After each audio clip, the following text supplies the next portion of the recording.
ได้แล้วบัดนี้มาเอาน้ำลงไปก่อนบ่ได้เอากาแฟเดี๋ยวนี้นะหลายมือแล้ว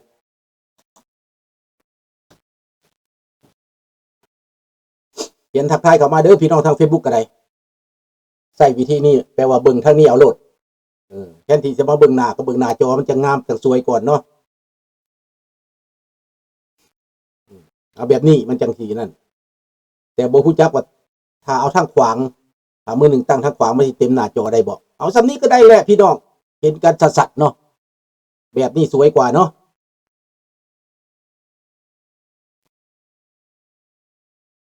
อะสบายดีพี่น้องลูกหลานคนลาวคนไทยอยู่ไสก็แล้วแต่ที่ฮักหอมเสรีภาพและประชาธิปไตยทุกท่านยินดีต้อนรับทุกท่านเข้าสู่รายการเสียงประชาชนลาว Voice of the Lao People Welcome to everyone Bienvenue à toutes et à tous Good morning Bonjour สบายดีสวัสดีครับสบายดีน้องรัตดาวรสบายดีทุกท่านเด้อพี่น้องเด้อยินดีต้อนรับทุกท่านเด้อขอห้องเพลงชาติเลยพอมันจะสาดสบายดีพี่ตองศาสตร์ลาวตั้งแต่เดิมมาขึ้นชื่อลือซาอยู่ในอาซีศาสตร์ลาวผูกพันไมตรีรวมสามัคคีฮักห้องกันหักศาสตร์หักประเทศเฮาหักเจ้าปกกิจกิสาหัวมักรวมศา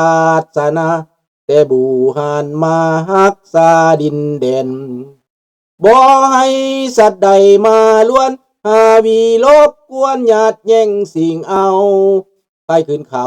มารู้วุ่นวายสู่จนตัวตายต้านทานศัตรูสวยเสือสู้เลือดเนื้อเสื้อเผาฟื้นฟูกูเอาบรรเทาถูกกันสบายดีพี่ตองสบายดีทุกท่านเนาะสบายดีธนพรสบายดีเบิร์ดทุกท่านพี่น้องที่เข้ามาหับฟังหับชมพี่น้องมื้อนี้เป็นข่าวด่วนที่สุดวาง3 ชั่วโมงผ่านมานี่พี่น้อง2-3 ชั่วโมงผ่านมานี่มีการเปิดสงครามขนาดใหญ่บ่แม่นสงครามน้อยๆได้เป็นสงครามใหญ่แต่จะผลเสียหายเท่าใดยังประเมินบ่ได้ในตอนนี้แต่ว่าการจัดการนั้นรัฐมนตรีอิหร่านและผู้นำอิหร่านทั้งทหารนี้อาจจะเสียชีวิตไปหลายคนแล้ว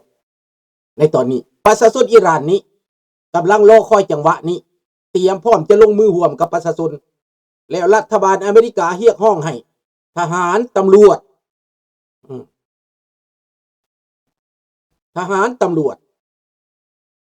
ให้ร่วมมือกับประชาชนปลดอาวุธตัวเองถึงบ่ปลดก็หมายความว่าถืออาวุธไว้แต่บ่ใช้อาวุธปกป้องประชาชนรวมมือกับประชาชนเปลี่ยนระบบการปกครองพี่น้องอันนี้มันเปลี่ยนระบบการปกครองเด้อระบบแม่นจัดการต้อง regime change หมายความว่า changer de regime ต้องเปลี่ยนแปลงระบบการปกครองนี่สปป.ลาวได้เห็นอย่างซี่แล้ว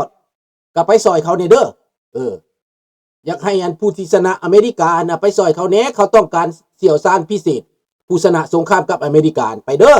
เท่าทองรุ่นเด้อโตการเด้อเท่าทองรุ่นเท่าสอนไส้เท่าไส้สมพรเท่าจุมรีเท่าบุญยังไปซอย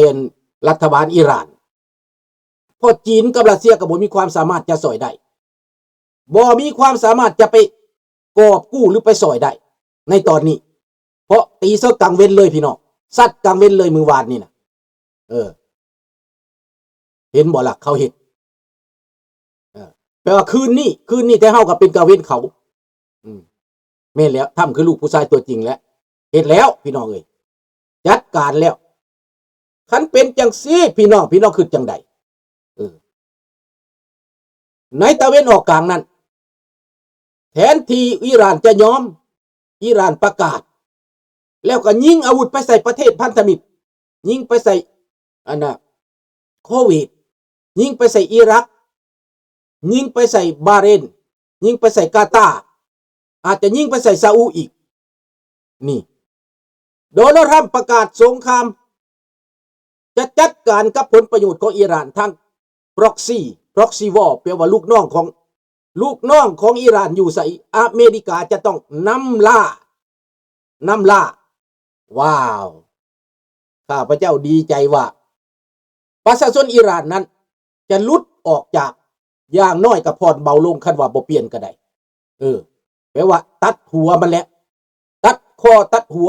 ตัวใหญ่มันแล้วพี่น้องตัวงูใหญ่แล้วสงครามครั้งนี้บอกว่าอิสราเอลก็ว่าไลออนไลออนและสงคราม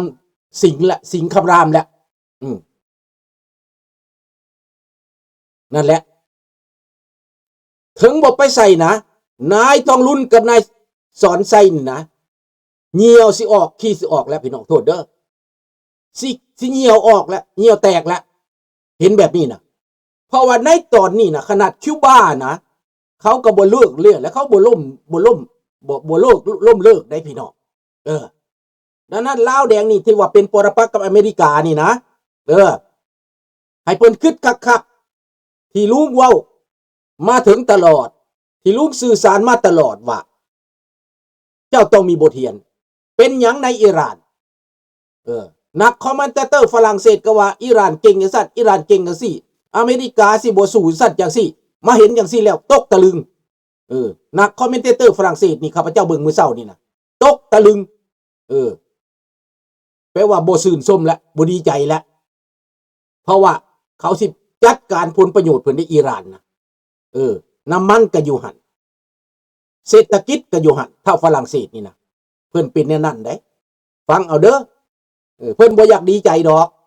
ข้าพเจ้าฮู้ว่าพวกเพิ่นบ่ดีใจแต่ว่าอเมริกาเขาบ่สนผลประโยชน์ภายทั้งนั้นเขาสนใจว่าโลกนี่นะถ้าเจ้าบ่อยู่ในการพัวพันที่ดีกับอเมริกานะเจ้าเป็นศัตรูกับอเมริกานะ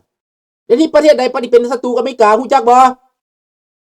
เวียดนามก็บ่เป็นแล้วมีแต่สปปลาวเป็นศัตรูกับอเมริกาเวียดนามเขาบ่เป็นศัตรูกับอเมริกาแล้วเขาบ่ประกาศก้าวร้าวแล้วเขาบ่ให้ประชาชนเขาเข็นฆ่าพ่อแม่พี่น้องประชาชนตัวเองได้เดี๋ยวข้าพเจ้าจะกลับมาข่าวอิหร่านสบายดีพี่น้องทาง Facebook เด้อจะมาข่าวเข้ามาทางท่านพี่น้องทางอเมริกาขอให้เข้ามาทางYouTube เด้อเพราะว่ามันจะได้โฆษณามันจะได้อันนั้นเนาะท่านไปทาง Facebook หันมันจะบ่ได้ยังหลายปานใดมันบ่ให้มันบ่จ่ายค่าโฆษณาให้ข้าพเจ้าพวกข้าพเจ้าบ่ได้เอารายได้ทาง Facebook ค่ากาแฟมันหยังคันสิว่าแล้วการต่อสู้ต้องมีการเคลื่อนไหวต้องมีการสนับสนุนได้พี่น้องคันรถบ่ใส่น้ำมันนี่ไปบ่ได้เด้โคศกบ่มีน้ำรองคอไปบ่ได้อีกและการต่อสู้นี้มันต้องมีการหนุนพี่น้องคักแล้วพี่น้องเอ้ยในเมื่อว่าเหตุการณ์จังซี่แล้วผู้ใดเป็นปรปักษ์กับอเมริกานั้นในเอเชียนี่เขาจับตาไว้แล้วเวียดนามเป็นศัตรูอเมริกาบ่เวียดนามยอมทุกอย่างซื้อยนต์โบอิงจากอเมริกา100 คันอีกและให้อเมริกาเก็บโลดภาษีเนี่ยเวียดนามจะบ่เอาภาษีจักกีบจากอเมริกามีแต่สิเสียภาษีให้อเมริกาเท่าไหร่ 19% บ่19% บ่เท่าใดก็แล้วแต่เวียดนามเสียให้อเมริกาเพราะเวียดนามนี่หันใจอเมริกาเจริญกับนำอเมริกาสิมีเงินกับนำอเมริกาสิพัฒนากับนำอเมริกาเวียดนามนี่เห็นความสำคัญแล้วว้าวแล้วลองแล้วเพียงสักกันได้เด้อเพราะว่าข่าวมื้อนี้ข่าวด่วนเด้อถอนเด้อใส่ใจข่าวใส่ใจเรื่องความสำคัญเด้อมื้อนี้เด้อดังนั้น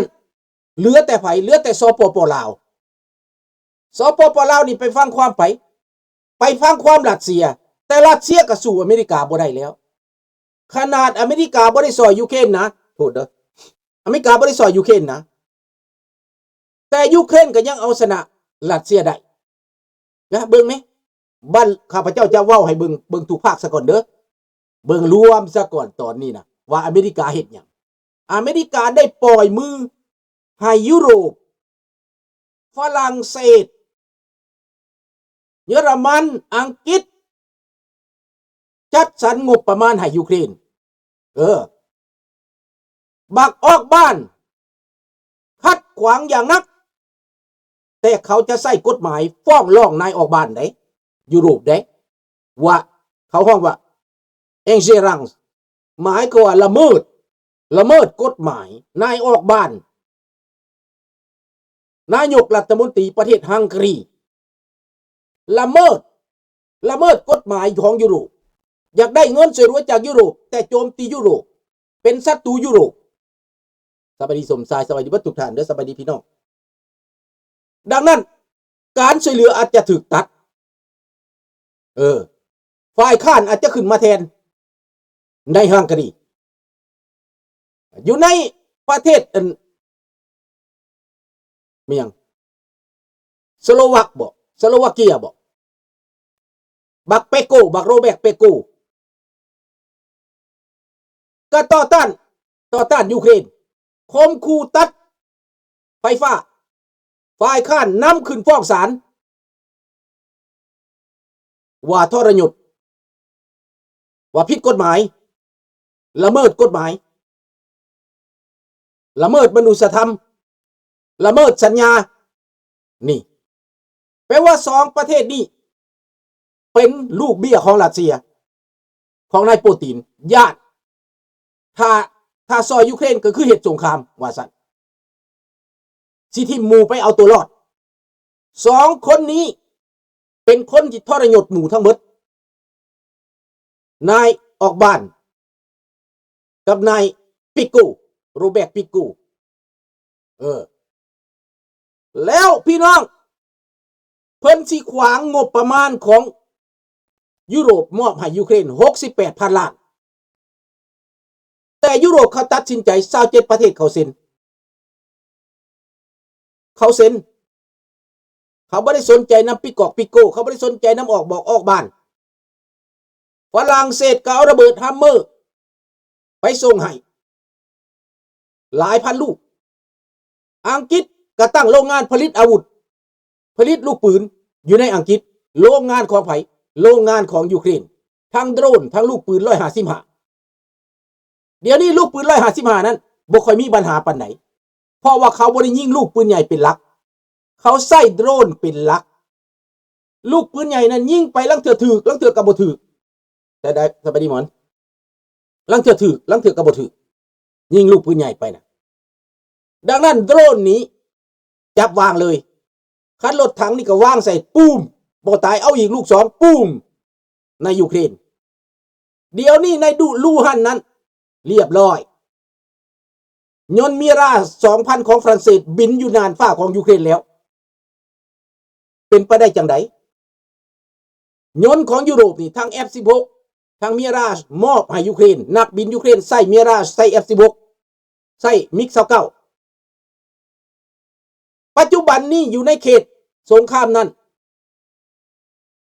แม่นแล้วอิหร่านเขาก็จัดการแล้วสิเว้ารวมๆให้ฟังก่อนเนาะดังนั้นโลกนี้กำลังเปลี่ยนทิศกำลังหันทิศไปเผด็จการคอมมิวนิสต์นี้หนาวๆร้อนๆและในลาวนะเพราะว่าโลกนี่มันเขาปราบเผด็จการข้าพเจ้าสะใจบนว่าเขาปราบเผด็จการนี่แหละพอตู้ถ้ำนี่ว่าบ้าๆบ้องๆบ่ล่ะพวกเพิ่นว่าเราบ้าๆบ้องๆที่จริงแล้วเราเฮ็ดแท้ได้พี่น้องแล้วเอาแท้ได้พี่น้องว่าตู้ถ้ำนี่นะพวกอยากต้านตู้ถ้ำในอเมริกาก็ต้านไปโหลดคนลาวนี่นะเด้อ